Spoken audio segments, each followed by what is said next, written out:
Oke, Shalom, selamat malam. Bagaimana kabar Bapak Ibu Saudara sekalian? Saya harap kita semua dalam keadaan yang baik dan tetap semangat, puji Tuhan. Selamat datang di dalam acara Business Talk yang diadakan oleh GMS Surabaya Marketplace Ministry. Hari ini saya Obed bersama dengan Ibu Laura akan mengajak Anda sekalian untuk menggali sebuah topik yang menarik dari narasumber kita mengenai manajemen krisis di dunia edukasi. Seperti kita ketahui bahwa salah satu industri yang terkena dampak dari pandemi adalah dunia edukasi. Semua kegiatan pendidikan, baik formal, non-formal, terpaksa harus mengubah cara mengajarnya menempuh jalur online. Bagaimana strategi yang harus dilakukan oleh para pelaku bisnis edukasi ini? Mungkin Anda sebagai penyedia les privat, kursus, ataupun berbagai jenis pelatihan lainnya. Mari kita tetap simak acara ini sampai selesai dan siapkan posisi Anda senyaman mungkin supaya bisa menyimak pembicaraan ini dan menyerap berbagai wisdom dari pengalaman narasumber kita malam hari ini. Business Talk malam hari ini pula diikuti secara live melalui 3 channel, yaitu yang pertama YouTube GMS Surabaya, Facebook GMS Surabaya, serta Instagram Live dari SBY. Namun untuk yang melalui jalur Instagram, kita perlu informasikan bahwa karena keterbatasan waktu, nanti di tengah-tengah pasti akan ada jeda sebelum nanti akan disambung secara otomatis beberapa waktu kemudian. Jadi bisa Anda share ke teman-teman, ke rekan, kerabat, saudara untuk bisa juga join melalui berbagai pilihan channel di atas.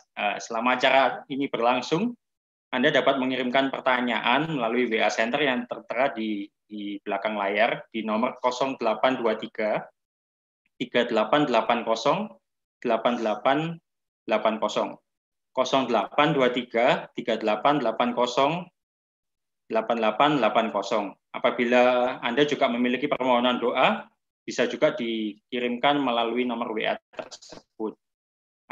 Nanti beberapa pertanyaan yang masuk akan kami bahas langsung bersama dengan narasumber yang hadir malam hari ini pada waktu Q&A.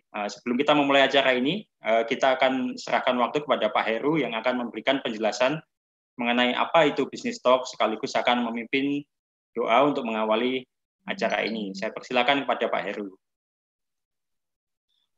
Shalom semua. Ya, saya jelaskan ya apa itu Business Talk. Business Talk adalah program talk show dan tanya jawab dari sesama pengusaha yang di Gereja Mawar Syaron untuk bisa memberikan inspirasi kepada saudara-saudara, maksudnya sesama saudara Gereja Mawar Syaron juga. Lalu di sini kita juga mendengarkan kesaksian bahwa bisnis yang dilakukan itu adalah bisnis yang dilakukan adalah selaras dengan firman Tuhan dan sangat relevan. Di tempat ini juga acara komunitas pengusaha untuk bisa didoakan apabila saudara ada yang di dalam pergumulan di dalam usahanya. Nanti di akhir sesi bisa melakukan WhatsApp chat di nomor yang disebutkan oleh Pak Obed tadi. Nanti kita akan mendoakan bersama. Lembaga pendidikan yang fokus dengan Phoenix di Surabaya. Supaya kita nggak semakin penasaran, saya persilakan Bu Laura untuk bisa memulai dan memperkenalkan profil para narasumber kita malam hari ini. Silakan Bu Laura. Ya, terima kasih Pak Obed. Shalom semuanya, selamat malam Bapak Ibu. Terima kasih sebelumnya ya sudah hadir, menyempatkan waktu untuk hadir di acara Business Talk GMS malam ini. Oke, seperti yang disampaikan Pak Obed tadi, topik kita malam ini sangat menarik ya, terkait edukasi di masa pandemi ini. Jadi saya rasa secara tidak langsung banyak di antara kita yang terkait dengan topik edukasi ini, entah itu kita sendiri sebagai pelaku bisnisnya atau bisa jadi anak-anak kita yang terdampak, sehingga mau nggak mau kita sebagai orang tua juga ikut terdampak gitu ya. Oke, saya kan langsung perkenalkan aja narasumber spesial kita malam ini. Yang pertama adalah saya welcome Ibu Risa Santoso. Ya, beliau adalah rektor di Institut Teknologi dan Bisnis Asia Malang. Jadi Bu Risa ini di usianya yang sangat muda sudah dikenal sebagai rektor ya, bahkan sempat dikenal sebagai rektor termuda di Indonesia ini. Halo Bu Risa. Selamat malam Bu Laura, terima kasih. Ya, selamat malam. Halo. Halo. Oke. Menghadapi keadaan itu tuh ya kita yang ada di organisasi tersebut gitu. Dan jujurnya memang ini mungkin tantangan terbesar yang selama saya di Institut Asia, jadi sebelum saya jadi rektor pun udah di sana, itu mungkin tantangan terbesarnya itu ya ini gitu. Dan itu kalau misalnya dampak sih memang banyak banget ya. Salah satunya itu tentunya pembayaran mahasiswa pastinya tertunggak. Itu juga. Lalu sekarang secara operasional kita dari institut pun nggak bisa mengurangi sebanyak itu cost-nya gitu ya. Mungkin kalau kita ngomong secara operasional. Tapi tentunya mahasiswa pasti minta semuanya diturunkan karena sekarang ini kita harus semuanya berlaku online gitu. Dan ya itu mungkin secara operasional itu yang paling kerasa. Tapi yang lebih kerasa lagi itu sekarang dengan keadaan kita ada pandemi ini, kan kita harus menjaga kesehatan semua orang. Jadi tentunya kita yang sebelumnya itu belum terlalu siap untuk online classes, itu harus semuanya terpaksa untuk membuat itu menjadi siap gitu dengan jangka waktu yang sangat cepat gitu. Jadi tentunya pembelajaran kelas-kelasnya jadi baru juga, dan kita nggak bisa semerta-merta langsung pakai cara lama seperti kita ini ngajar di kelas, tetapi ini tuh secara online, yang pastinya kalau misalnya kita pakai Zoom, itu nggak tahu ngabisin berapa kuota gitu. Jadi pastinya juga caranya berubah juga. Jadi dari sisi dosennya pun, itu pekerjaannya pun numpuk. Dan ini pasti Bu Laura juga kerasa ini juga sama-sama dosennya. Pekerjaannya tak banyak, tapi mahasiswanya tetap protes karena experience-nya ini jadi berbeda gitu. Jadi ekspektasinya mahasiswa itu kan sebelumnya ketemu bisa diskusi, sekarang lewat Zoom jadi banyak distraksi gitu ya. Jadi pembelajarannya pun jadi menurut saya kita masih harus menerapkan protokol COVID untuk dosen masuk untuk ada di kelas gitu, untuk ada bukan di kelas sih, untuk ada di kampus, untuk bisa online class. Sering-sering juga dosen kami tetap ada di kampus waktu pembelajaran itu terjadi, gitu sih. Oke, nah mungkin yang banyak, jadi sekarang maksudnya dosen-dosen tetap ngantor gitu ya, Bu Risa, di sana? Jadi memang ini selama beberapa bulan ini tuh banyak banget perubahan ya. Jadi awal-awal kita total WFH. Setelah itu sempat ada masuk itu bergantian. Jadi masuk itu dalam shiftan gitu. Jadi masuknya nggak di hari yang sama, tetapi dibagi jadi 2, di plotting. Kalau sekarang akhir-akhir ini kita baru masuk secara full, tetapi masih semuanya mahasiswanya online. Jadi dosen-dosen ditaruhkan di kelas-kelas yang berbeda gitu aja. Tapi sekarang barusan ini udah kita mulai semuanya masuk. Oke, mungkin kalau misalnya ini dosen-dosen dari segi persiapannya ya. Kalau dari segi persiapannya, kita kan walaupun online, tapi kan persiapan untuk pengajaran itu tetap seperti pada saat offline. Bahkan mungkin sekarang lebih ya, Bu Risa ya. Iya. Ini malah kayaknya yang biasanya udah tinggal pakai PPT tahun lalu nggak bisa lagi kayak gitu ya. Jadi materinya harus baru total gitu. Dan juga yang kayaknya paling yang menurut saya dampaknya gede banget itu semua siswa, nggak semua mahasiswa itu punya kuota yang cukup gitu. Jadi mereka kan banyak banget yang sekolah di kampus kami kan ada di Malang. Terus waktu kita mulai WFH ini bulan Maret itu baru anak-anak beberapa balik ke rumah orang tuanya. Yang banyak itu sebenarnya juga ada di kota gitu. Dan menurut saya ya akhirnya kadang-kadang ada yang internetnya kurang, pakai Telkomsel pun nggak dapet signal, harus ke tengah padi, itu serius, itu saya diceritain harus ke tengah padi untuk dapat internet gitu. Jadi ini keadaannya itu meskipun kita ketawa sekarang, wah tapi untuk pembelajarannya susah banget gitu. Dan gimana caranya kita mau diskusi yang enak kalau misalnya koneksi internet aja susah. Itu yang menurut saya repot banget. Kalau seperti itu apa yang maksudnya kalau dari institut sendiri ya, dari lembaga pendidikannya Bu Risa ini, Institut Asia ini, hal apa yang dilakukan tepatnya? Maksudnya untuk membantu langsung mahasiswa ini agar bisa tetap mengikuti, karena nggak bisa dipungkiri, bisa jadi mahasiswa ini dari berbagai latar belakang ya, ada yang tingkat ekonominya mencukupi, atau juga tingkat ekonominya yang mungkin menengah ke bawah, sehingga untuk kuota untuk beli pulsa saja bisa jadi buat mereka itu suatu masalah begitu. Nah, itu baru masalah kuota, belum lagi kalau saya nggak tahu jurusan-jurusan yang seperti saya nggak tahu kalau di Institut Asia dan Bisnis apakah ada jurusan yang mengharuskan praktek langsung seperti itu. Ada, kita ya itu juga jadi masalah.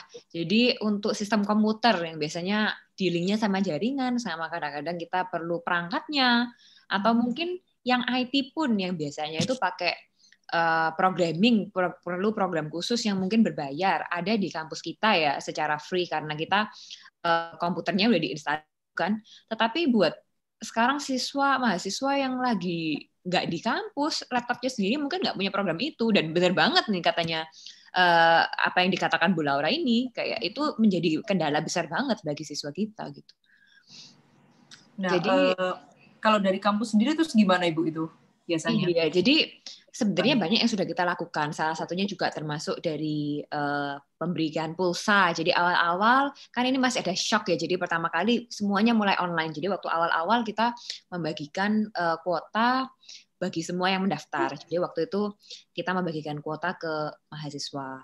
Dan waktu itu berjalan 2 bulan pertama sampai Lebaran.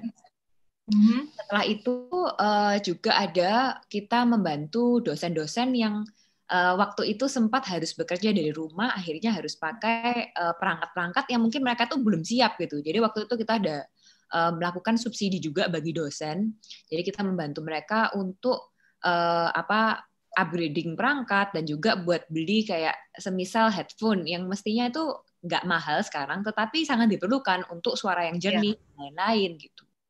Dan tentunya buat mahasiswanya sendiri, kita nggak bisa hanya ngasihin kuota aja. Tentunya perlu ada keringanan seperti keringanan tenggat waktu, pembayarannya yang ditelatkan itu kita memberi tidak memberi sanksi, misalnya ada orang yang telat bayar. Itu tentunya juga. Dan sekarang ini kita sedang kerjasama sama sebuah perusahaan yang bisa membantu mahasiswa buat mencicil uang sekolahnya gitu. Jadi untuk kedepannya misalnya mereka mempunyai masalah atau mungkin dampak ekonominya itu kerasa dalam keluarga, itu masih bisa melanjutkan sekolah gitu sih.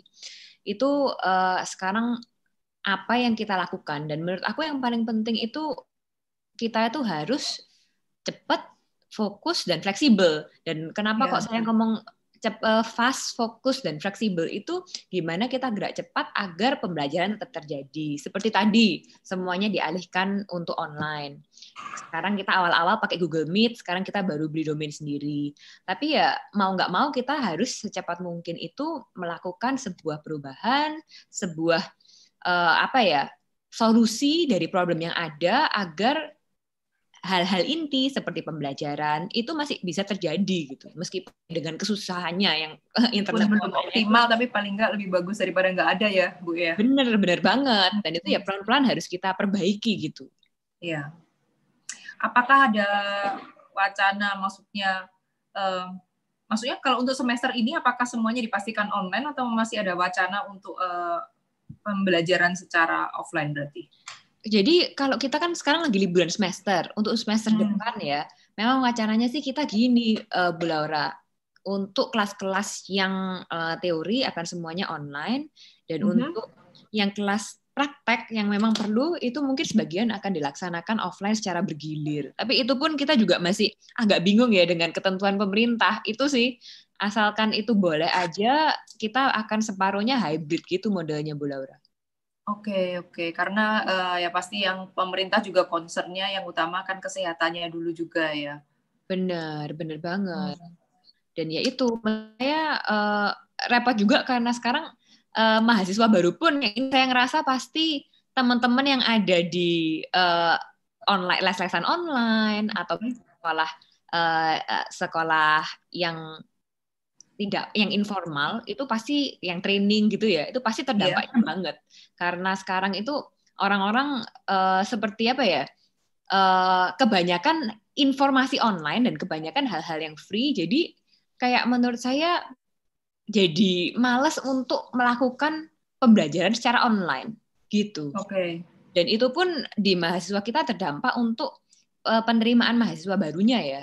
Dan itu menurut saya mungkin bukan hanya karena mereka malas online, tetapi juga karena ya keluarganya terdampak dan mungkin lebih baik kerja daripada mereka sekolah gitu. Padahal di masa ini juga susah banget dapat kerjaan, Bu Laura, menurut saya. Oke. Mungkin nggak bahwa yang salah satu yang menjadi ancaman dari lembaga formal ini juga lembaga informal yang tiba-tiba sekarang pada menjamur tuh, bisa dibilang kayak gitu. Iya, kayaknya sekarang ya itu ya, semua kontennya itu jadi banyak banget free content yang online.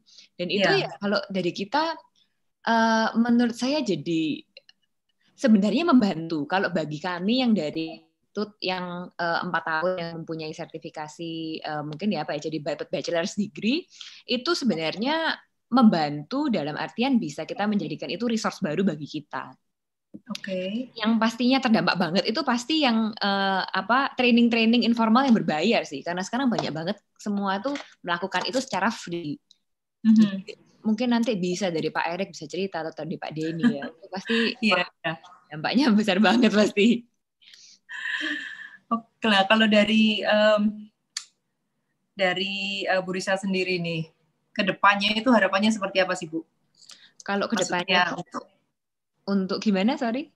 Ya maksudnya untuk baik dari segi institutnya sendiri, ya, atau dari harapannya untuk perkembangannya ini, apakah selanjutnya kan ini maksudnya begini, ini kan sekarang sudah mulai banyak yang online ini, ya, secara nggak langsung dosen-dosen maupun mahasiswa itu dipaksa online sehingga mereka ya paling nggak ada habit baru nih, ya kan? Apakah ini kedepannya juga akan tetap dipertahankan ya sistem online seperti ini? Terus kemudian ya harapannya seperti gimana gitu Bu dengan adanya perubahan ini? Kalau kedepannya tuh ya menurut saya sekarang mungkin yang ideal itu kalau misalnya kita melakukan perkuliahan secara hybrid itu sebenarnya menurut saya tuh udah lumayan ideal untuk hybrid itu gimana Bu? Coba jelaskan. Oh iya hybrid. Oke, buat teman-teman yang nggak tahu hybrid itu maksudnya sebagian kelasnya offline dan sebagian online. Jadi didukung oleh keduanya. Jadi misalnya nggak ngerti diskusi masih bisa dilakukan secara online, tetapi untuk yang praktek, untuk kelas-kelas penting itu ketemu secara tatap muka.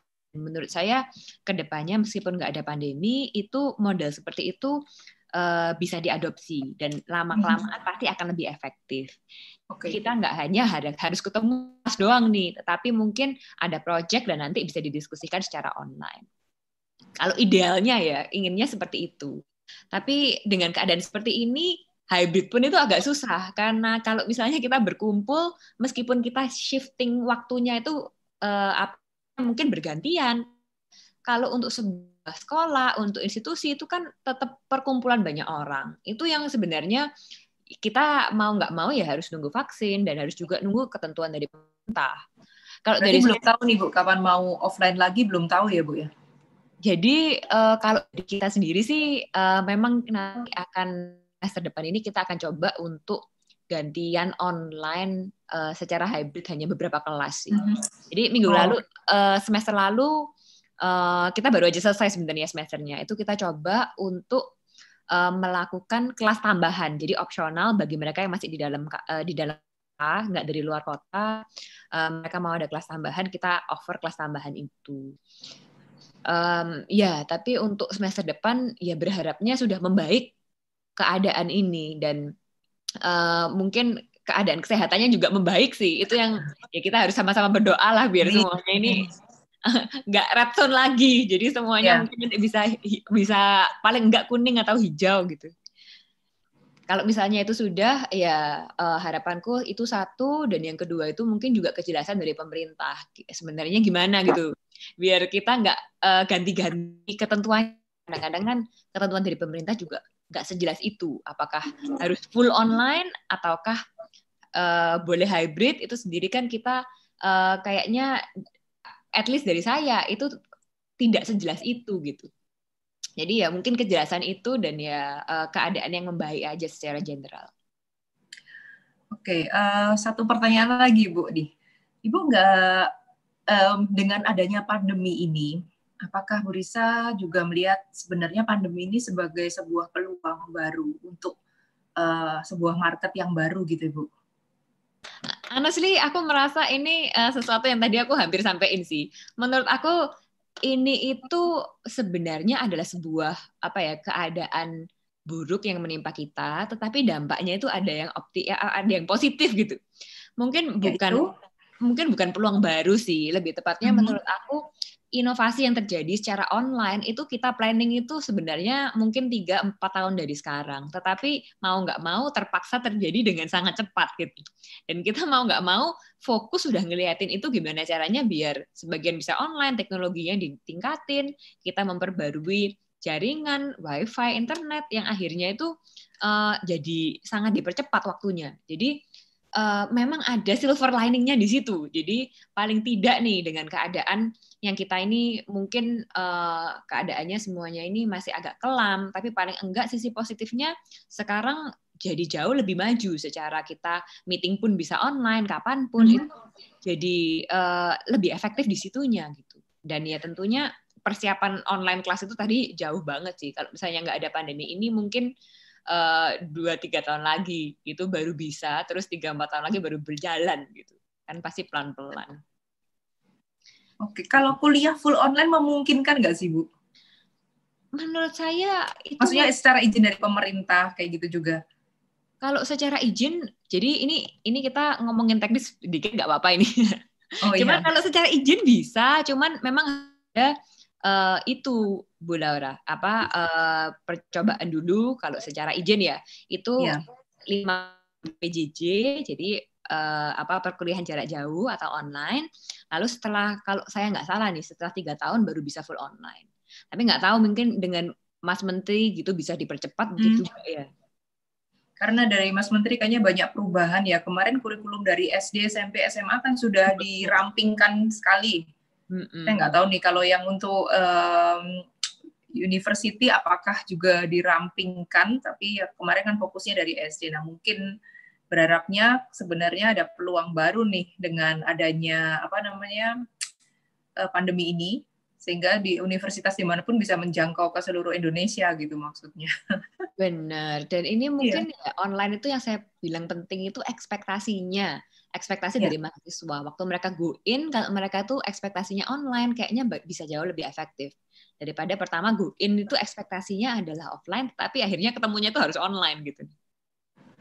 Oke, mungkin juga ada kali Bu yang cari memang saya misalnya saya di pelosok mana, tapi saya punya internet dan saya ingin kuliah gitu kan. Nah itu paling bagus itu kalau kayak gitu. Iya. Motivasinya ada dulu. Oke, Bu Risa. Terima kasih buat insight-nya, Bu ya. Nanti mungkin kita akan kembali ke Bu Risa untuk pertanyaan-pertanyaan yang sudah masuk ya. Saya akan coba bertanya ke Pak Erik dulu nih. Thank you, Bu Risa. Thank you banget, Bu Laura. Oke. Pak Erik, halo Pak Erik. Halo. Masih di sini? Masih. Oke. So, Pak Erik, jadi Bapak ini kan sekali lagi kan dikenal, Bapak ini kan kemarin juga ngajarin kita banyak di entrepreneurship di MEJ-nya GMS ya. Terus kemudian Bapak juga dikenal ahli di bidang teknologi. Nah, yang saya mau tanya ini Pak mengenai pandemi ini. Sebenarnya Bapak melihat kalau pandemi ini sebagai ancaman atau peluang sih untuk teman-teman yang bisnisnya di bidang edukasi ya. Kali ini mungkin yang terserah deh Pak, yang formal atau informal. Menurut Bapak gimana? Oke. Kan sesuai judul kan disebutnya kan manajemen krisis ya. Betul. Jadi kita harus tahu sebenarnya yang mengalami krisis siapa dulu kan. Nah, kalau yang mengalami krisis pebisnisnya ya kita bisa bantu. Ada lagi yang mengalami krisis nanti orang tuanya, ketika seperti yang Ibu Rektor cerita tadi kan banyak orang tua yang juga mengalami krisis keuangan dan lain sebagainya.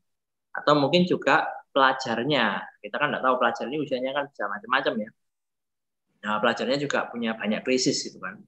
Nah, ciri-ciri krisis ini ada, kalau misalnya orang sakit kan pasti ada gejalanya. Nah, gejala krisis itu kita perlu kenali sebenarnya. Jadi supaya kita tahu ini sebenarnya yang krisis siapa. Jadi kadang-kadang kita lihat gejalanya, misalnya gejalanya panas badannya, kan? Terus kita bilang, oh sakitnya ini, ya kan? Belum tentu.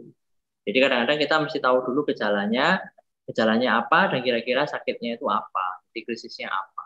Karena ada banyak kasus mungkin krisisnya sebenarnya di orang tuanya, tapi yang dituduh krisis adalah sekolahnya, atau yang dituduh krisis adalah muridnya. Jadi krisisnya ini mesti diketahui dulu di mana posisinya. Oke. Tapi kalau misalnya nih krisisnya adalah di pebisnis, nah, apa sih krisis pebisnis nomor satu? Kagak ada duit, gitu kan? Jadi customernya pada hilang, gitu kan? Turun customernya. Nah, ya basicnya bisnis kan berarti apa yang kita tawarkan tidak lagi cocok untuk orang tersebut. Dulu mungkin cocok, tapi sekarang nggak cocok. Nah, itu penting. Contoh ya. Yang ini kan di dunia bisnis edukasi dulu ya. Jadi sebelum sampai ke online. Yeah. Ada banyak orang itu yang hidupnya tergantung sama bisnis edukasi. Misalnya kayak orang yang punya kantin di sekolah. Nah, itu kan sekolah tutup kan, dia juga tutup. Ya, ada penghasilan. Betul. Itu yang antar jemput. Nah, itu kan nggak ada sekolah, siapa yang mau diantar? Itu kan nggak ada yang mau diantar. Masa mau ngantar Pak Denny kan nggak mungkin. Jadi istilahnya kita harus sadar bahwa ada banyak sekali. Kalau kita ngomong value chain dari sebuah sekolah itu sebenarnya ada banyak. Itu kalau kita ngomong sekolah, sama aja. Begitu kita ngomong tempat khusus juga begitu. Nah, jadi pada saat pebisnis ini tadi mengalami penurunan pendapatan, itu karena sebenarnya apa yang ditawarkan tidak lagi relevan. Nah, sekarang misalnya gini, sekarang semua orang harus dari rumah. Nah, apa yang kita bisa berikan supaya orang-orang ini tetap mau istilahnya membeli produk atau jasa yang kita tawarkan, atau layanan pendidikan yang kita tawarkan. Misal seperti ini. Misal kita ambil contoh nanti Pak Denny ya, Pak Denny kan akan nongol juga karena hadir di sini. Jadi misalnya Pak Denny ini kan bisnisnya untuk mengajar anak-anak kecil ya, fokusnya usia di bawah 5 tahun. Betul ya Pak Denny ya? Untuk bisa belajar membaca. Silakan Bapak sambil ngobrol aja. Namanya juga bisnis talk. Silakan. Soalnya kan belum ada kesempatan untuk bicara tadi kan. Jadi silakan Pak. Mungkin kasih overview sedikit tentang bisnisnya Pak. Jadi kita bisa ngobrol nih kan pas kasusnya gimana. Oh, oke. Baik, Pak Erik, thank you buat kesempatannya. Jadi sebetulnya mungkin ceritanya lebih tepatnya ini kalau EduStory sendiri itu bergeraknya memang di kita bergerak di usia anak-anak yang early childhood ya, istilahnya kalau bilangnya begitu. Jadi prasekolah di usia 3 sampai 5 tahun kita memang fokus ngajarin mereka untuk berbagai hal yang mempersiapkan mereka untuk bersekolah. Istilahnya begitu. Karena sekolah beneran itu kan istilahnya kan katanya baru SD ya kan. Kalau prasekolah itu kan persiapan sesuai namanya. Jadi kita prepare mereka baik dari sisi bahasa, dari sisi yang lain. Nah, yang kita banyak lakukan memang yang sementara ini dari sisi bahasa, yaitu phonics kayak gitu. Sama untuk anak-anak SD. Ya, kayak gitu, Pak. Oke, nah jadi misalnya kasusnya kayak bisnisnya Pak Denny, targetnya kan adalah anak usia 3 sampai 5 tahun yang ingin belajar bahasa. Nah, mungkin selama ini sebelum pandemi, solusinya adalah mereka ini datang ke tempat khusus, betul ya Pak ya? Datang ke tempat khusus dan dibimbing secara personal, baik privat maupun dalam kelompok. Nah, pada waktu kita bicara ini sudah tidak dalam konteks offline, tapi kita konteks online, bagaimana sekarang kita ini bisa membina mereka? Nah, kalau misalnya tetap anak-anak harus diminta untuk datang ke lokasi, ya itu sudah nggak mungkin. Nah, kalau kita mau lihat sebenarnya yang tadi disampaikan sama Ibu Rektor itu sebenarnya kalau kita sebut hybrid, jadi antara tatap muka offline ataupun online itu sebenarnya ada spektrum. Jadi ada spektrum. Jadi misalnya kita sebut misalnya 100% online atau 100% offline. Tapi kan juga ada yang di tengah-tengah nih, misalnya 30% online, 70% offline. Jadi ada spektrum. Nah, spektrum itu berkaitan dengan usia sebenarnya salah satunya. Ada banyak faktor, tapi salah satu faktor adalah usia pelajar. Jadi usia pelajar ini seberapa? semakin dia masih muda usianya, semakin kecil, berarti dia itu semakin tidak independen. Jadi independensi dari seseorang. Jadi mampukah dia belajar sendiri? Kalau kemampuan belajar sendirinya masih rendah, berarti dia butuh banyak guidance. Tapi kalau dia misalnya sudah mendekat atau mungkin sudah istilahnya pelajar sudah dewasa, sudah kuliah misalnya, nah, kita punya ekspektasi sebenarnya yang bersangkutan ini, pelajar ini sudah punya kemampuan belajar sendiri yang cukup tinggi, sehingga tidak memerlukan banyak guidance, gitu kan? Guidance-nya tidak perlu terlalu banyak. Nah, jadi selisih ini membuat offer yang kita berikan sebagai pebisnis. Kita harus lihat dulu juga customer kita sama end user kita itu berapa. Jadi end usernya siapa yang nanti akan menikmati? Oh, anaknya. Customernya yang beli yaitu orang tuanya, mamanya misalnya. Mamanya yang beli, anaknya yang menikmati. Sama seperti es krim ya. Mamanya yang beli, anaknya yang menikmati es krimnya. Sama, ini kan juga. Nah, pada waktu anak ini menikmati, kita harus lihat usianya berapa. Kalau usianya masih kecil, guidance itu tidak bisa online. Online itu bisa memberikan secara teknik. Jadi misal gini, misal Pak Denny ini bisa ngajarin anak-anak kecil untuk membaca.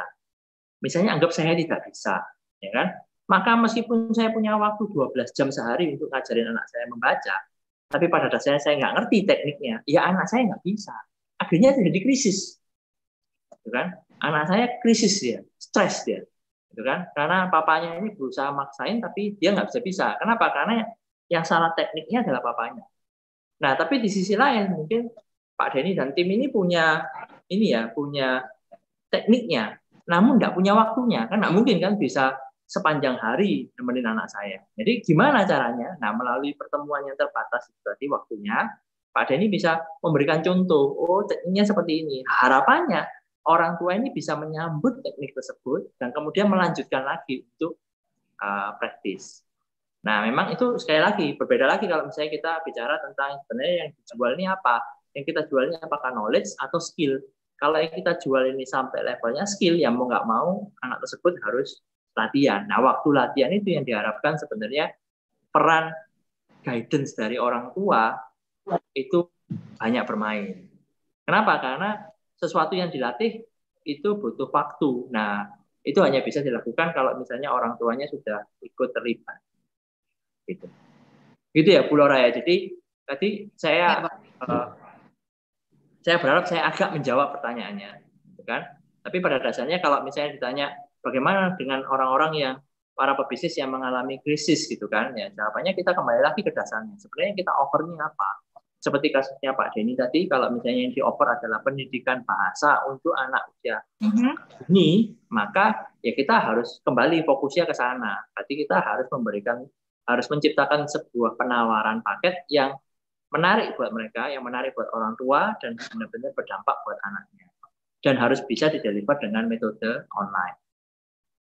Gitu, Bu. Oke, Pak. Pertanyaannya selanjutnya ya. Nah, kalau Bapak bilang seperti itu tadi bahwa intinya seperti Pak Denny tadi kan harus merubah sistemnya, dia harus menyesuaikan ya berarti ya.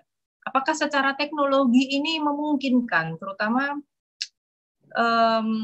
saat ini yang istilahnya yang di masyarakat itu ya bisa dibilang gini, anak itu baru dibilang belajar secara online, baru dibilang sekolah kalau di depan komputer dan dengan Zoom atau dengan Google Meet kayak seperti itu. Dan itu pasti siksaan yang besar buat anak-anak kalau yang usianya masih kecil ya gitu. Nah, pertanyaan saya gini, secara teknologi apakah sebenarnya Bapak ada saran gitu untuk bagi para pebisnis yang di bidang edukasi ini ya, yang bisa membantu mereka ya untuk meningkatkan, untuk memberikan offering yang baru, memberikan layanan yang baru yang lebih bagus tanpa mengeluarkan budget yang berlebihan. Karena kan lagi krisis nih Pak, kalau suruh keluar duit banyak lagi ya kasihan gitu Pak maksudnya. Jadi gimana Pak? Jadi yang budgetnya terbatas pebisnisnya atau orang tuanya? Pebisnisnya Pak. Kan ini yang krisis pebisnisnya kita ngomong. Pebisnisnya dulu, tapi kan tetap harus offering nih ya kan. Nah awalnya kalau yang offline kan yang disiapin itu kelas, yang disiapin ruangannya yang menarik buat anak-anak, permainan. Which is itu sekarang nggak bisa dipakai, bisa jadi kayak gitu. Atau yang di apa? Yang untuk anak-anak usia yang dewasa pun dalam artian SMP, SMA gitu ya, yang disiapin mungkin ruang komputer kan juga nggak bisa kepakai, Pak. Nah, secara teknologi apa yang bisa sebenarnya dilakukan? Oke. Jadi gini, ini ada banyak pertanyaan yang tergabung jadi satu. Saya coba filter pelan-pelan ya. Jadi yang pertama gini. Inovasi di dunia pendidikan zaman sekarang itu terjadi pada saat kita semua ya, masyarakat umum itu sudah mulai menerima bahwa ternyata anak itu sudah bisa belajar lewat online. Mau itu seefektif atau setidak efektif apapun, tapi pasti akan ada level effectiveness tertentu di mana anak ini bisa belajar online. Dan sekarang masyarakat luas itu bisa terima. Orang tua yang benar-benar tua ya, jadi maksudnya yang mungkin sekarang levelnya sudah kakek dan nenek, itu mereka akhirnya bisa lihat bahwa iya, namanya sekolah itu bangun tidur, itu kan mandi, pakai baju yang proper, buka laptop, nah dengerin gurunya ngomong. Itu bagi orang tua zaman sekarang, yang maksudnya yang usia 60 ke atas zaman sekarang, kakek neneknya itu lihat, ya itu cucuku sekolah, gitu kan bilangnya. Nah berarti itu sudah inovasi luar biasa. Padahal menurut mungkin kakek dan nenek yang namanya sekolah harusnya ya cucunya ini pergi ke sekolah. Nah ini sekarang kakek dan nenek ini tidak perlu menjadi, ya itu sudah inovasi kita menang luar biasa. Ini tadi dibilang sama Bu Rektor itu, kita bisa melakukan banyak hal sebagai early adopter ya. Kita bisa lakukan banyak hal untuk bisa ngomongin. Tapi begitu pasar itu bisa menerima, sampai ke levelnya kakek dan nenek bisa menerima, ya ini anakku lagi belajar. Nah itu berarti kita sudah kemajuannya sudah luar biasa. Nah yang kedua, yang masih banyak orang mungkin salah kaprah ya, itu mereka berpikir bahwa durasi menentukan prestasi. Padahal enggak.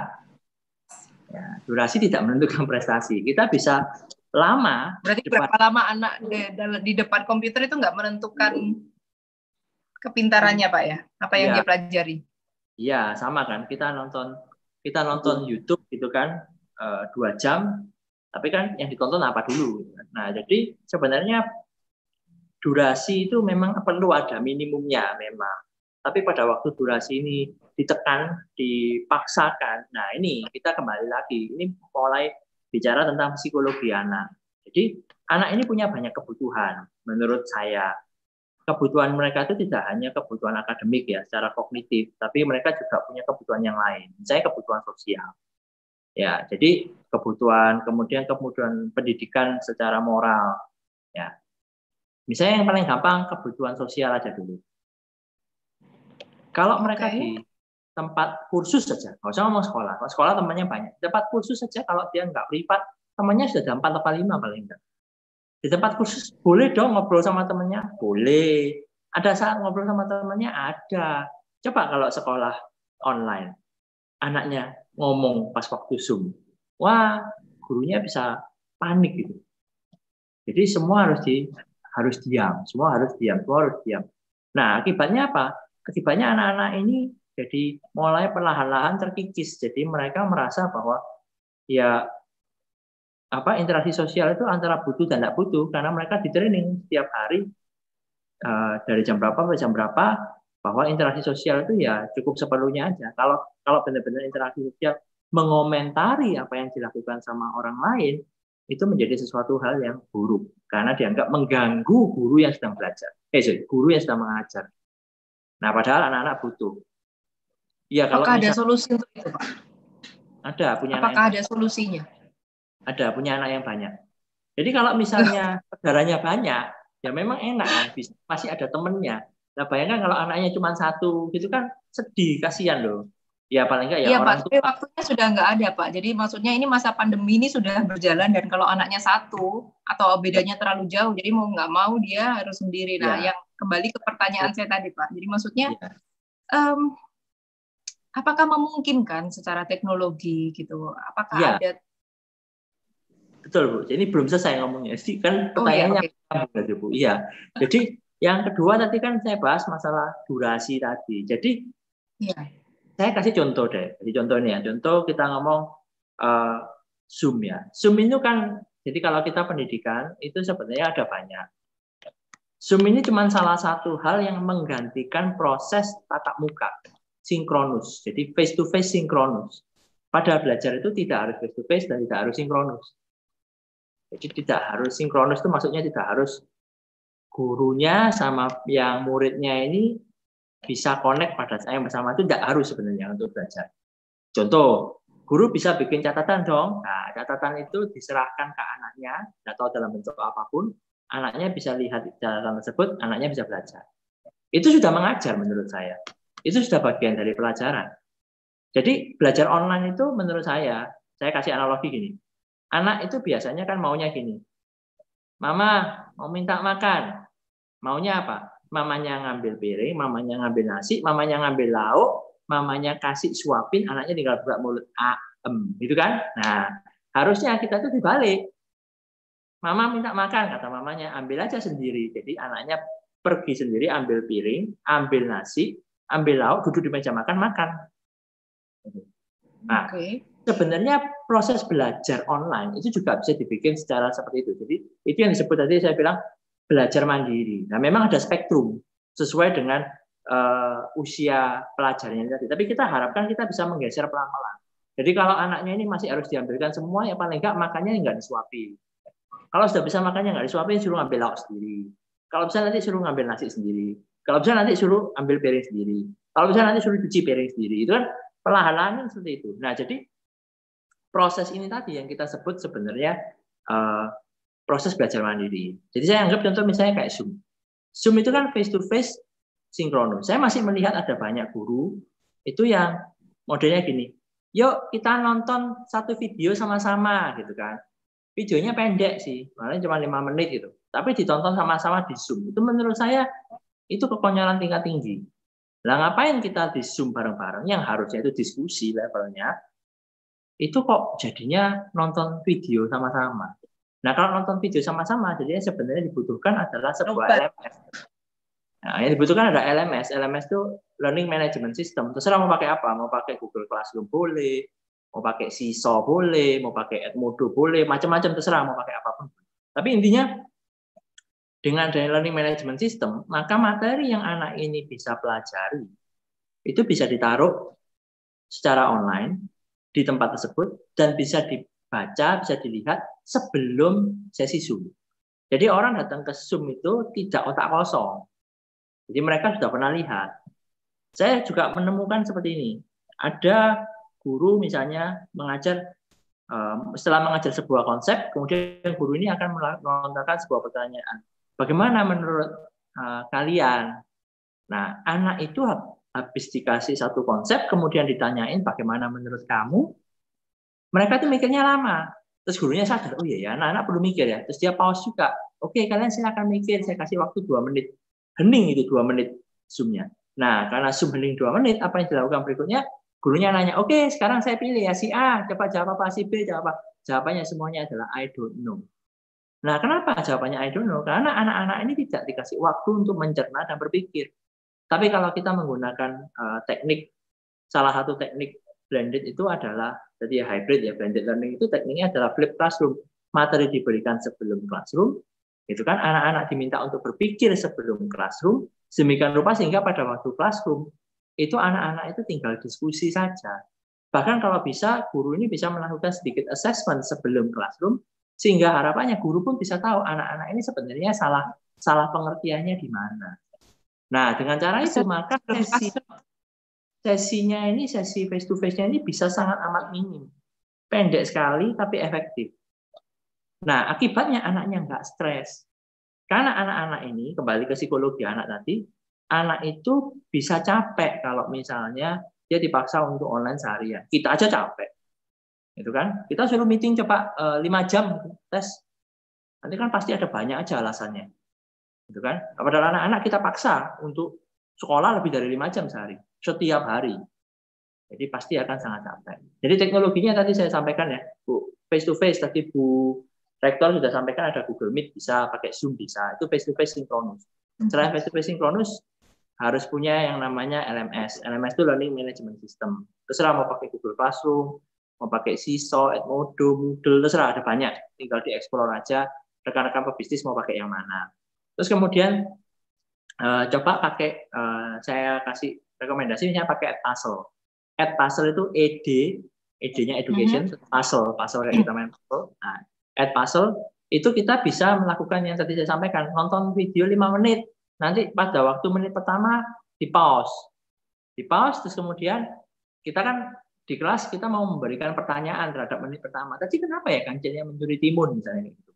Nah, pada waktu kita pause itu tadi sebenarnya kita mau memberikan pemaknaan, kita mau memberikan comprehension ke anak-anak ini supaya mereka itu bisa belajar sesuatu dari video tersebut. Nah, itu bisa dilakukan menggunakan Edpuzzle. Dari Edpuzzle tadi kita bisa tambahkan pertanyaan-pertanyaan di detik-detik atau menit-menit tertentu yang kita inginkan. Jadi anak-anak ini mengalami teknologi itu dimasukkan bukan sekedar substitusi. Zoom ini kan sebenarnya cuma substitusi dari face to face. Nah, tapi teknologi itu sudah dipakai di levelnya augment. Jadi levelnya itu sudah lebih tinggi. Dia bisa memperbaiki sesuatu yang istilahnya yang face to face pun nggak bisa. Yaitu apa? Yaitu tadi nonton 1 menit berhenti. Videonya itu akan otomatis berhenti. Karena ada pertanyaan. Jadi nggak bisa anak itu cuma play gitu aja terus nggak merhatiin. Dia pasti akan berhenti di menit pertama, kemudian ada pertanyaan. Nah, pertanyaan itu kita mesti jawab. Baru dia continue. Kalau nggak bisa, dia bisa rewind. Dia bisa nyantol di pertanyaan tersebut sampai dia benar-benar bisa jawabannya benar, baru move on. Nah, ini contoh. Bahkan itu mudah sekali bagi pengusaha, bagi pendidik. Itu mereka nggak perlu punya video editing software yang tadi katanya budgetnya terbatas tadi kan. Nah, nggak perlu. Ini cuma pakai browser aja. Edpuzzle-nya juga free, pakai browser. Tinggal video tersebut langsung ditambahkan titik-titiknya di browser. Oh, titik ini. Jadi kita juga nggak melanggar copyright. Jadi anak-anak tinggal dikasih, oh ini dari Edpuzzle seperti ini. Dan Edpuzzle itu sendiri ada komunitasnya. Jadi satu video itu sudah ada banyak guru seluruh dunia yang memakai video tersebut dengan titik-titik pembelajaran yang berbeda. Kita pun juga bisa belajar dari guru yang lain. Dan yang keempat, menurut saya itu adalah social collaboration. Jadi anak-anak ini kan butuh sosial. Nah, gimana caranya kita bikin supaya tempat les ini mereka tidak merasa les cuma sendirian, tapi lesnya bareng-bareng. Selain Zoom, itu ada di luar Zoom. Jadi sebenarnya belajar online itu, kalau kita ngomong bisnis edukasi online, itu tidak lepas dari yang namanya anak-anak ini belajar online. Nah, belajar online itu, ini yang kita harus break. Saya harap malam ini itu bisa di break, bahwa belajar online itu tidak sama dengan Zoom. Zoom itu cuma salah satunya. Belajar itu ada banyak macamnya. Seperti yang saya sampaikan, teks itu aja. Teks itu paling gampang. Karena ada teks, ada audio, ada video. Teks itu paling gampang. Ada image ya. Teks itu paling gampang. Teks saja dibikin. Guru suruh bikin teks, anak-anak suruh baca. Itu sudah belajar. Nah, jadi gimana caranya anak-anak ini bisa bersosial? Itu ada salah satu teknologi namanya Padlet.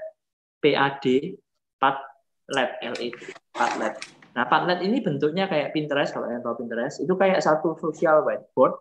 Jadi anak-anak ini bisa dikasih tema, mereka bisa diskusi tentang dirinya sendiri, mereka bisa diskusi tentang favorite toy-nya mereka bisa diajak misalnya, oke, kalian nonton aransemen musik ini ya, terus kemudian menurut kalian komentar kalian apa, menurut kalian bagus buruknya di mana, apa yang kurang, dan anak-anak ini pada waktu mereka posting, teman-teman yang lain juga bisa komen, dan itu kelihatan banget.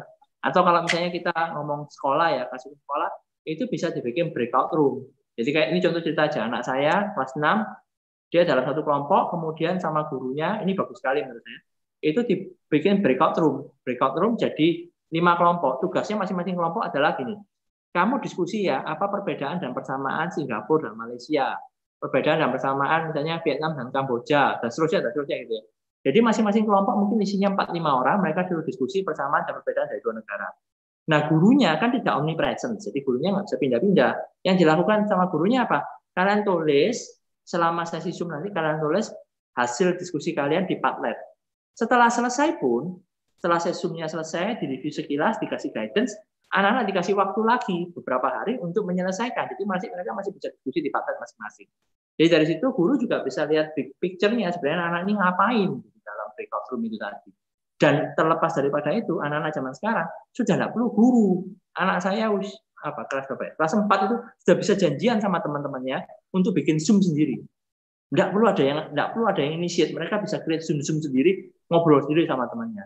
Nah, at least paling enggak kalau kita dealing sama yang murid-murid yang sifatnya ad hoc ya, jadi bukan sekolah, tapi mungkin kursus dan lain sebagainya, kita itu bisa mewadai mereka dengan bentuk yang kayak tadi saya sebutkan, misalnya pakai Padlet itu ada social collaboration, kita pakai Edpuzzle supaya istilahnya kita bisa pakai video manapun yang ada di internet untuk bisa alat bantu belajar kita.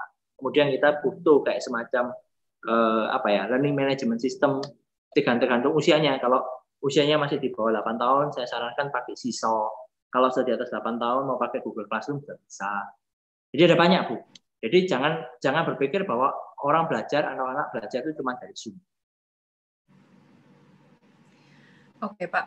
Teknologi yang Bapak ceritakan ini tadi, thank you ya sebelumnya. Teknologinya banyak sekali yang bisa kita explore sebagai baik sebagai bisnis di dunia edukasi yang informal maupun yang formal ya. Cuman kendalanya mungkin satu pertanyaan lagi Pak ya, ini kalau yang tadi yang Bapak ceritakan mengenai teknologi-teknologi itu semua kan yang teknologi yang sinkronus Pak ya.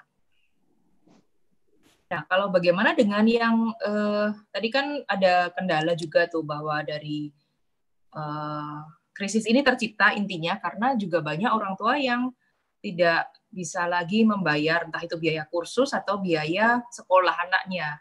Nah, juga karena kendalanya tadi ada kuota segala macam. Nah, apakah teknologi seperti ini masih bisa dipakai pada pembelajaran yang asinkronus? Oke, satu-satu ya Bu ya. Ini pertanyaannya ambigu. Ya. Jadi saya jawab satu-satu Bu. Jadi yang pertama, yang sinkronus cuma Zoom, yang lainnya nggak ada yang sinkronus. Jadi LMS tidak sinkronus, Padlet tidak sinkronus, Edpuzzle juga nggak sinkronus. Tonton aja video, terserah mau kapan. Kan nggak harus bareng pada saat saya bikinnya. Gitu kan, Padlet juga gitu, terserah diskusi jam berapa, terserah saya nanti baca nanti malam juga bisa. Nah, jadi tidak ada yang sinkronus kecuali Zoom. Makanya saya bilang Zoom itu opsional. Yang kedua, itu sebenarnya ini semua toolsnya adalah gratis. Tadi soalnya pertanyaan pertama, bagaimana membantu pengusaha yang budgetnya minim. Nah, ini ternyata ada krisis lain. Di pertanyaan kedua, Ibu nanya, krisisnya orang tuanya. Nah, ini lain cerita nih. Kalau yang krisis orang tuanya kagak punya duit, ya memang bukan customer yang tepat untuk berbisnisnya. Ya kan? Kalau orang tuanya nggak punya duit, ya mungkin dia jadi customer pasti. Nah, tapi bagaimana dengan orang tua ini tadi? Paling enggak, berarti saya refresh pertanyaannya ya Bu ya. Orang tua yang budgetnya ini minimum, tapi anaknya masih bisa menikmati pendidikan formal. Mungkin gitu kali ya Bu ya. Ya. Jadi saran saya hanya bisa bernegosiasi. Jawabannya bernegosiasi dengan pihak sekolah. Jadi pihak sekolah ini kan banyak kepentingan. Jadi ada banyak kepentingan. Guru punya kepentingan, tapi banyak orang tua juga punya kepentingan. Orang tua yang berbeda-beda juga punya kepentingan yang berbeda-beda. Nah, jadi bagaimana caranya kita bisa bernegosiasi dengan sekolah, sambil juga secara nggak langsung kita bernegosiasi dengan orang tua yang lain. Kalau kita misalnya punya kebutuhan finansial yang mendesak, sedangkan orang lain tidak merasa ada kebutuhan finansial, nah itu sudah ada ketimpangan di sana. Dan basic bisnis adalah kita itu harusnya create sebuah solusi gitu kan untuk orang dengan kebutuhan sama dan daya beli yang sama. Begitu kebutuhannya tidak sama atau daya belinya tidak sama, pusing. Betul, itu pusing. Nah, jadi mau enggak mau ya karena entrepreneur di dalam pusing ya Bu ya. Sebagai entrepreneur di dalam pusing, di dalam membingungkan. Jadi mau nggak mau ya dia harus bikin paket yang jelas. Jadi kalau perlu ya dibikin ada 2 paket. Tapi orang ya either males atau nggak berani, harusnya langsung di split. Jadi ada misalnya kelas yang memang servisnya itu seperti ini dan ada kelas yang servisnya tidak seperti itu. Pasti ada perbedaan secara kualitas. Ya pasti. Antara kelas yang ada Zoom-nya sama kelas yang nggak ada Zoom-nya ya pasti ada perbedaan dong. Karena satu ada sinkronus, satu nggak ada sinkronus. Pasti ada. Jadi semuanya itu sebenarnya bisa. Sama seperti kalau kita pergi ke tempat makan kan juga ada banyak paket tuh. Ya kan? Mau beli apa, Pak? Ya, saya rumah makan Padang. Saya minta nasi putih sama kuahnya aja. Nah, itu kan juga bisa. Ada yang minta, oh ini satu kayak nasi Padang yang lengkap. Ada lagi yang sudah semua keluarkan aja, nanti saya makan seperlunya saya. Nah, sama seperti itu. Jadi sebenarnya ini ngomong balik ke bisnis lagi ya. Jadi kita juga harus fleksibel. Jangan jual one size fit all gitu maksudnya. Kita harus jual produk-produk yang sesuai dengan marketnya masing-masing. And it's okay. Buktinya apa? Telkomsel dan lain sebagainya juga jual paket yang berbeda-beda. Ya kan? Ada yang paket internetnya 60.000, 100.000, 150.000. Kenapa kok kita nggak malu kita beli paket internet 60.000? Gitu kan? Nah, kenapa kita malu kalau anak kita sekolah di menggunakan paket hemat, misalnya gitu. Tapi nggak berani ya, sekolah paket hemat itu nggak berani. Tapi kalau pebisnis berani dong, pebisnis harus berani. Kalau pendidikan formal ya itu urusannya, mereka punya sesuatu hal yang lain. Tapi paling nggak yang non formal harus berani bikin paket-paket itu. Tinggal namanya dibalik. Jadi yang hemat itu nggak hemat namanya, tapi paket standar, gitu kan. Nanti dibalik, yang paket lengkap jadi paket premium, wah, bisa juga. Iya Pak, oke. Ya, mungkin ya. Kalau pendidikan formal ya, thank you Pak Erik. Mungkin pendidikan formal juga terbentur masalah regulasi karena ada dari pemerintah dan dikti segala macam Pak ya mungkin. Oke. Terima kasih banyak Pak Erik buat insight-nya, sangat membantu sekali. Mungkin kita jawab dulu ya beberapa pertanyaan yang sudah masuk ini. Ke Pak Obed bisa, kalau misalnya ada pertanyaan Pak Obed silahkan. Oke. Perbincangan malam hari ini sangat seru dan kita dapat banyak hal-hal baru, terutama tentang metode belajar ya. Tapi mungkin seperti tadi sempat kita sampaikan bahwa ada Pak Denny juga malam hari ini yang juga join di forum ini. Mungkin Pak Denny sebagai pelaku bisnis bisa langsung menyampaikan mungkin unek-unek atau rasa penasaran apa tentang tips buat pebisnis yang mungkin tadi yang disampaikan kan dari Bu Risa tentang institusi yang sudah besar ya, sebuah universitas mungkin, sedangkan Pak Erik tadi lebih ke arah yang digital, untuk bagaimana berjalan dengan digital. Mungkin Pak Denny bisa sebagai pelaku bisnis bisa sekaligus langsung bertanya kepada dua narasumber ini. Silakan Pak Denny.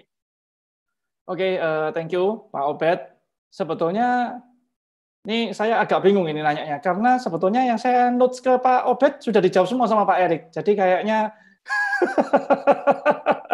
jadi begitu. Saya nggak tahu nih Pak Erik baca pikiran saya atau karena memang ya gitulah ya, salah satu mentor gitu ya. Jadi mungkin tahu ya sebetulnya apa yang dihadapi oleh pebisnis sebetulnya sebagian besar tadi dijawab sama Pak Erik. Menurut saya gitu ya. Iya hebat nih Pak Erik, telepati gitu. Terus tapi poinnya begini. Poinnya sebetulnya tetap ada pertanyaan-pertanyaan yang menurut saya itu mungkin ini saya mewakili ke teman-teman yang lain ya, karena pebisnis yang bilangnya soal edukasi itu kan nggak cuma ngomong soal edukasi yang related sama pelajaran sekolah ya, edukasi yang mainstream istilahnya gitu. Ada banyak informal bisnis edukasi yang tidak ke arah sana. Misalnya, saya punya banyak teman-teman yang pengajar musik. Ya, pengajar musik itu sangat sulit sekali kalau diajarkan secara online. Walaupun saya juga pernah bicara dengan salah satu pemilik chain ini ya untuk belajar musik terkhusus belajar musik terbesar di Indo gitu ya. Cabangnya banyak banget gitu. Dia punya cara begini dan begitu dan begini dan gitu ya. Beliau senior. Cuman tetap aja pada kenyataannya, pada prakteknya dia menurun drastis sekali gitu. Nah, mungkin ada bisnis-bisnis lain yang sama seperti itu juga gitu ya. Nah, saya coba mewakili dari suara mereka, mungkin mereka bagaimana nih? Apakah mereka harus ganti kerjaan nih? Udah nggak bisa lu ngajar musik lu karena online, nggak bisa ketemu gitu. Atau apa gitu, karena kendalanya mereka memang banyak sekali gitu. Kayak misalnya muridnya nggak punya alat di rumah. Kalau lesnya di tempat les, kan pakai alatnya yang punya les. Nah kalau belajar drum, masa orangnya harus beli drum? Nah kayak gitu-gitu. Gimana nih? Mungkin Pak Erik sama Bu Risa nggak tahu ada insight apa tentang hal kayak gini. Saya mau wakili aja. Thank you.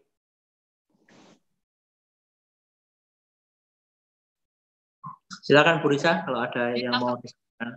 Oke, sip. Kalau dari saya, wah ini kebanyakan ini kayaknya insight-nya dari Pak Erik ini harusnya. Cuman kalau dari saya memang banyak banget kayak sekarang itu terutama yang tadi, yang training berbayar dan tidak harus musik. Sepertinya training berbayar korporat pun itu super terdampak, Pak. Dan itu sekarang jadi ayah saya sendiri itu kan darah, dan itu pun dia di tempat trainingnya itu kira-kira sekarang itu dia bilang sama saya gini terakhir, saya itu 3 bulan terakhir ini kerja 2 kali lipat lebih susah, tetapi pendapatan saya itu sisa 30%. Dan itu secara real segitu gitu. Jadi ya mau nggak mau sekarang itu memang gede banget dampaknya. Kalau menurut saya sendiri ini tuh bukan gini ya, ini balik lagi tergantung apakah ini keperluannya seberapanya untuk penghasilan dari les-lesan ini atau dari training ini, itu apakah dibutuhkan untuk misalnya keperluan untuk survival, apakah itu diperlukan atau tidak. Misalnya itu sudah tercover, jadi memang kita masih bisa survive dari mungkin simpanan, saving, dan lain-lain. Menurut saya malah sekarang ini waktu yang tepat untuk kita mengembangkan apakah itu offering kita di online ataukah untuk building relationship sama perusahaan-perusahaan. Malah menurut saya seperti itu. Karena nanti setelah pandemi selesai, there will only be those people gitu loh. Jadi nggak banyak yang bakal survive. Dan kalau survive sampai situ menurut saya potensinya akan banyak. Kalau dari saya sih gitu ya. Tapi balik lagi kalau misalnya memang kebutuhan untuk sehari-hari itu masih diperlukan dari source income ini source income utama, menurut saya mau nggak mau pasti harus mencari income lain. Menurut saya gitu ya Pak. Kalau dari Pak Erik sendiri gimana? Ya, kalau saya menjawab pertanyaan Pak Denny ya, jadi ceritanya gini, belajar musik ini saya paham, karena ini bentuknya kan skill. Nah, saya tadi ada dua hal, nanti saya akan kembali ke musik, jadi agak panjang, agak muter. Tapi yang pertama gini, dampak terbesar itu sebenarnya kalau di pendidikan formal, saya lihatnya itu di pendidikan level playgroup B ke TKA. Nah, ini target pasarnya Pak Denny. Betul, Pak. Kenapa? Anak-anak ini saatnya mereka itu belajar menulis. Betul sekali. Nah, selama ini kita kirim anak itu ke sekolah, kita pulang berharap anaknya sudah bisa nulis. Kenapa? Karena di sekolah ada yang nemenin mereka untuk pegang pensil. Nah, ini ngomong kita pegang gitar, ya. Ini anggap pegang pensil dan menulis. Betul. Nah, sekarang belajar nulis lewat Zoom. Saya pengen tahu gurunya model kayak gimana sih kan? Pasti nggak bisa kan? Ujung-ujungnya orang tua yang harus nemenin untuk pegang pensil dan nulis. Nah, makanya kalau saya ketemu sama para guru dan kepala sekolah yang level preschool, saya selalu bilangnya gini, ini kita mengalami satu fase, 1 tahun ini, di mana kalau orang tua itu tidak mampu meluangkan waktu bersama anaknya, selama 1 tahun ini anaknya tidak akan dapat apa-apa. Betul, Pak. Kalau anaknya usia playgroup B dan TKA, simply tidak dapat apa-apa. Sama, nambah umurnya tambah 1 tahun, skill set-nya sama. Kenapa? Karena harus ada yang nemenin, ada levelnya, ada guidance dari orang tua. Nah, kalau orang tuanya nggak ada di situ, ya hilang sudah. Jangan harap datang Zoom terus tiba-tiba bisa nulis anaknya, itu keajaiban, perlu banyak doa. Nah, yang kedua, tadi sempat ada pertanyaan pembahasan ya antara Bu Lora sama Ibu Rektor mengenai pembelajaran kayak misalnya programming dan lain sebagainya, yang labnya tidak sesuai, orangnya nggak punya. Sebenarnya itu ada solusinya. Solusinya itu kita sebutnya desktop as a service. Jadi kita bikin kayak virtual machine, virtual desktop, virtual lab. Jadi kita itu tiba-tiba bikin lab, tapi labnya itu kita host di cloud. Ini bahasanya sangat teknikal sekali ya, di host di cloud, misalnya di Amazon, di Azure. Terus kemudian anak-anak ini tinggal login, kita kasih loginnya, di sini password tertentu, pakai laptop apapun, dan pakai iPad pun juga bisa. Tiba-tiba mereka punya set yang sama persis. Dia bisa akses dari iPad nih, tapi kelihatannya itu Windows, gitu kan? Windows-nya sama seperti yang ada di sekolah dengan semua software dan lain sebagainya. Nah, itu salah satu cara yang solusi ya, yang menurut saya sudah lama digunakan. Mungkin harusnya Bu Rektor kalau alumni Harvard pasti sudah pernah alami, karena di Harvard juga ada model kayak gitu, virtual lab. Nah, jadi istilahnya itu bisa dipakai sebenarnya. Nah, sekarang kalau menyambung ke yang musik tadi, karena alat musiknya nggak ada, let's say nggak ada piano, gitu kan, mungkin nggak ada gitar, nggak ada apa. Gimana cara yang ngajar? Juga pakai pakai simulasi. Jadi ya kita bisa ngajar piano, tapi yang kita ada itu misalnya cuma iPad saja. Ya kita harapkan memang pandemi ini nggak lama ya. Tapi iPad sendiri itu juga ada beberapa aplikasi yang kalau kita mau cari itu bisa dipakai untuk mengajar. Nah, mengajar maksudnya mengajar piano, karena ada piano yang bentuknya simulasi. Nah, sekarang tinggal PR-nya adalah bagaimana caranya kurikulum ini kita bisa sampaikan. Jadi kurikulumnya ini bisa disampaikan. Dalam artinya gini, coba belajarnya lagu ini dulu, baru lagu ini, baru lagu ini. Nah, mainnya ya bisa main iPad bersama-sama dengan gurunya, jadi one on one, supaya bisa didengerin sebenarnya anaknya ini seperti apa. Jadi belajar bahasa, belajar musik ini sebenarnya memang harus one on one. Jadi one on one. Karena apa? Karena kalaupun kelasnya itu kelas kecil, misalnya berempat berlima, kalau kita nggak mau belajar bahasa, ya kita harus kasih kesempatan setiap anak ini untuk bicara supaya kita bisa tahu dan kita bisa koreksi. Sama musik juga gitu. Biarkan mereka bermain supaya kita bisa dengar, kita bisa lihat, kemudian kita bisa koreksi. Nah, menurut saya ada ini ya. Jadi kalau tadi yang disebut sama Bu Rektor, kalau memang secara mata pencaharian tidak bisa dinego, gitu kan? Ya sudah, ya berarti yang dinego secara kualitas pembelajarannya. Jadi tidak lagi menggunakan alat fisik, tapi kita menggunakan alat simulasi. Jadi menggunakan aplikasi-aplikasi yang misalnya ada di iPad. Tujuannya apa? Mereka ini apresiasi musiknya, mereka bisa memahami kerumitannya, belajar misalnya not baloknya dulu gitu kan. Ada basic-basic yang mereka bisa pelajari, misalnya musik teorinya mereka pelajari, musik appreciation-nya mereka pelajari, sedangkan skill-nya memang sangat terbatas. Gitu Pak, ini kalau sampai mata pencahariannya tidak bisa dinego. Oke Pak. Ya, menarik sih jawabannya, karena sebetulnya mungkin ini apa ya? Karena saya punya bisnis di alat musik juga ya. Jadinya sebetulnya yang membedakan kalau memang ada alat-alat virtual nih yang kayak Bapak cerita nih, kayak piano digital dan segala macam yang pakai iPad. Tapi sebetulnya yang mereka banyak mengalami kesulitan itu biasanya yang cerita adalah yang levelnya justru yang level-level beginner.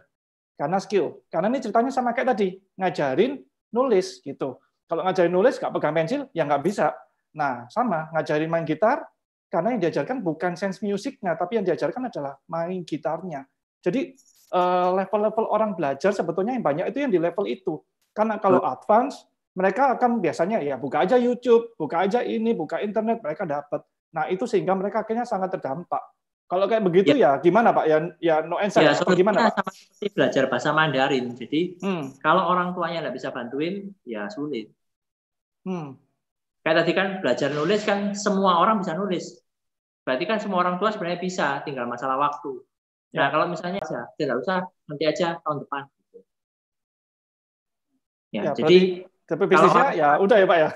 Iya, jadi bukan kan cari yang klop, cari orang tuanya masih bisa guide. Jadi orang tuanya masih bisa guide, orang tuanya jadi diinterview dulu. Kan yang nyekolahkan kan bapaknya ditanyain di rumah ada yang bisa main, di rumah ada alat musik enggak. Kalau enggak ya jangan dipaksain, orang enggak cocok kok dipaksain. Gitu kan. Ya kalau enggak cocok dipaksain ya pasti enggak jadi. Paling ya jadi karena sungkan tapi enggak lama juga putus. Jadi menurut saya ya bisnis dilarang pakai sungkan ya. Jadi udah dicek aja kalau memang enggak cocok ya sudah enggak usah. Jadi ya tadi yang disampaikan sama Ibu Rektor juga bahwa banyak bisnis pasti terdampak. Kalau misalnya orang tuanya Ibu Rektor harus bekerja 2 kali lipat dengan pendapatan cuma sepertiga, nah berarti kan masih ada itu ya, berarti masih ada. Memang nggak sebesar itu, tapi masih ada yang ketemu. Nah, yang ketemu itu yang memang difokuskan. Yang nggak ketemu ya sudah. Tapi kan bukan berarti terus nggak sama sekali. Jadi lahannya ditinggal, ladangnya ditinggal. Kita ngadain yang lain juga. Oke Pak. Gitu ya. Sip. Oke, sudah cukup puas, Bro? Ya, boleh. Saya mewakili. Boleh. Sudah. Terima kasih Pak Erik. Sudah terjawab. Ya. Oke. Silakan Pak Obed. Ini ada pertanyaan melalui WhatsApp. Ini terkait dengan gaya belajar seseorang ya. Mungkin buat Bu Risa juga yang di kampus, yang menghandle kampus. Jadi ada mahasiswa yang dia punya style belajar, dia lebih dengan cara dia mendengar. Terus ada lagi yang mungkin lebih suka dia membaca sendiri, atau ada yang lain juga yang lebih suka belajar dengan experience. Nah, di masa kondisi yang ada serba terbatas ini, kira-kira apakah ada strategi khusus yang sudah direncanakan oleh kampus untuk bisa masing-masing gaya-gaya belajar ini mendapatkan solusi buat kebutuhan mereka? Oke, thank you Pak Obed. Kayaknya ini pertanyaannya ini sebenarnya nggak COVID pun ini sesuatu yang biasanya sering ditanyakan juga. Kalau orang-orang itu mempunyai gaya belajar yang berbeda itu gimana gitu ya Pak? Dan Iya, ini, betul. Iya, dan ini kayaknya dengan adanya COVID lebih lagi terdampak. Karena gimana caranya kita mau mengcater untuk orang-orang yang berbeda. Mungkin kalau sebelumnya kita bisa melakukan sebuah project itu ada tim yang tugasnya itu berbeda-beda, jadi mereka bisa Combine gitu ya. Combining ya gitu Pak. Ya itu sekarang memang jadi jauh lebih susah, dan itu menurut saya ini lucu sih, apa yang kita lakukan terakhir itu seperti tadi sempat disinggung oleh Pak Erik juga, itu untuk kelas saya sendiri kemarin saya melakukannya itu semuanya lewat audio.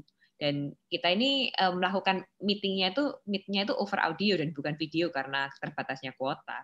Dan itu pun saya masih sempat untuk memberikan project-project dan meminta mahasiswa itu menjadi sebuah kelompok dan berdiskusi di situ gitu. Cuman ya balik lagi tidak bisa semuanya ya. Mungkin untuk yang experience yang perlu gerak, yang lebih kinetik itu agak susah.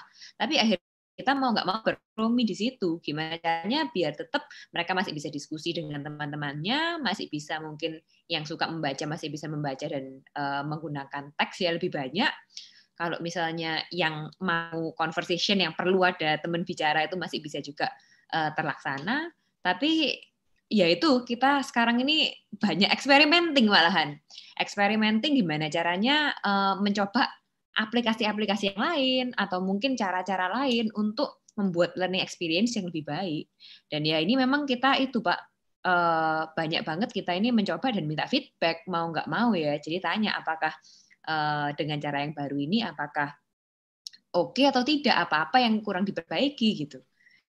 Ya, harus terus biar tambah bagus gitu sih Pak. Iya.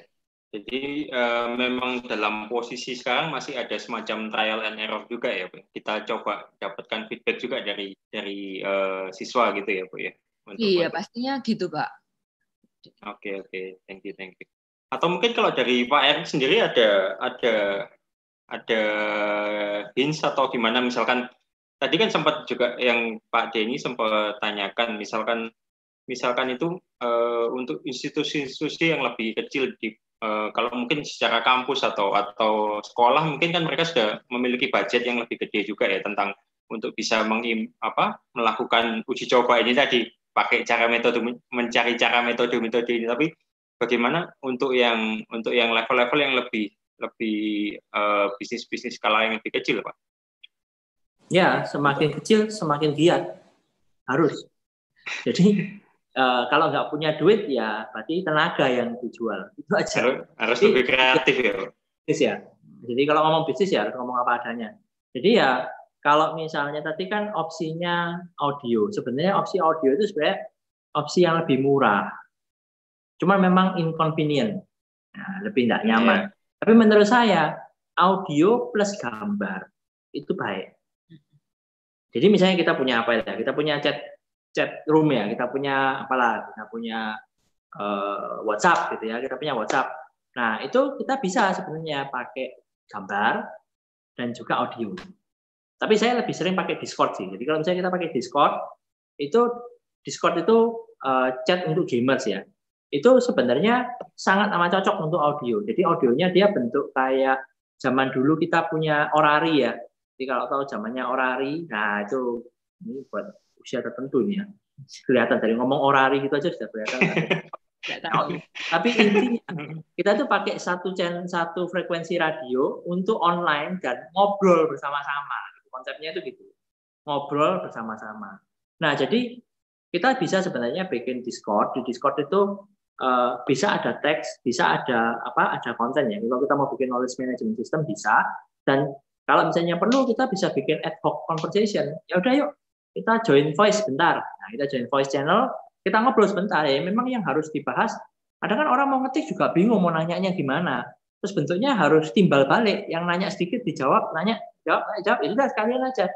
Mumpung lagi online kita live di voice chat gitu. Nah itu menurut saya sangat membantu. Jadi sebenarnya tergantung ini tadi ya, jualannya apa. Jadi dagingnya ini apa.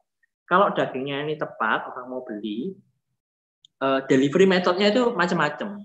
Mau dibungkus boleh, mau dalam keadaan matang boleh, mau di frozen boleh. Kalau memang dagingnya enak, sudah pasti dibeli sama orang. Nah, jadi sisanya itu bisa dimainkan. Dan nanti istilahnya para pebisnis bisa nyoba berbagai macam cara lah. Mau pakai tadi ya, mau pakai approach, mau pakai video apa. Tapi menurut saya coba dengan yang paling murah aja. Ya, jadi teks, gambar, audio, video sesekali. Bahkan video pun akan jauh lebih murah kalau pre-recorded. Jadi kalau kita sudah record sebelumnya, nah kemudian kita upload ke YouTube, video kita sendiri, dari YouTube terus kemudian kita kasih add puzzle, kasih pertanyaan, terus add puzzle-nya itu yang dikirim via link ke WhatsApp grup. Wah, bahagia itu. Dan itu semua cost-nya berapa? Free. Free. Nah, problemnya adalah apakah pengajarnya ini mampu gitu kan. Nah, kebanyakan pengajar cenderung untuk ceramah gitu kan. Cenderungnya itu ceramah. Kenapa? Karena dulu diajarin ceramah, jadi mereka tahunya cuma dulu saya belajar gini, maka saya juga harus ngajar gini. Nah, padahal nggak seperti itu. Lihat tekniknya YouTube itu kan rata-rata videonya 5 menit di bawah ya, di bawah 5 menit, 3 menit, 5 menit, 3 menit, 5 menit. Tapi coba, mana ada orang begitu pegang YouTube itu berhenti di 3 menit? Nggak mungkin. Nah, tapi istilahnya kalau kita sudah belajar bagaimana membuat video itu sependek mungkin, seramping mungkin, maka otomatis orang akan nonton sebanyak mungkin episode selama dia masih kuat. Dibandingkan kalau kita nggak punya constraint. Jadi kalau orang desain pasti tahu ya, constraint makes good design. Jadi desain itu needs constraint. Begitu itu dipendekkan 3 menit atau 5 menit, orang akan berpikir gimana caranya saya bisa ngomong ini dengan seefektif mungkin. Kurang? Nah, masih ada episode berikutnya. Kurang? Masih ada episode berikutnya. Daripada semua dikasih dalam waktu 30 menit seakan-akan kita nggak punya boundary. Tapi ya Pak, sebenarnya untuk perusahaan yang lebih kecil ya Pak, mungkin malah yang startup itu lebih punya ruang untuk coba-coba Pak. Lebih bisa improvisasi ya Bu ya. Benar. Ada kesempatan mereka. Untuk kualitasnya lebih baik itu lebih gampang untuk ke kanan kiri, karena kalau misalnya sebuah institusi lebih susah karena dosennya banyak, mungkin dosen yang berbeda-beda ngajar satu kelas yang sama, dengan berbeda itu harus ada yang lain-lain. Malah ini kesempatan menurut saya kalau misalnya buat teman-teman yang mungkin bisnisnya itu bisa lebih mudah untuk digerakkan ya, untuk mencari ini kira-kira yang pas itu yang mana gitu. Dan benar kayak katanya Pak Erik, harus nyoba yang free dulu gitu. Bisa lebih agile itu ya, bisa lebih lebih mudah untuk adaptasi ya.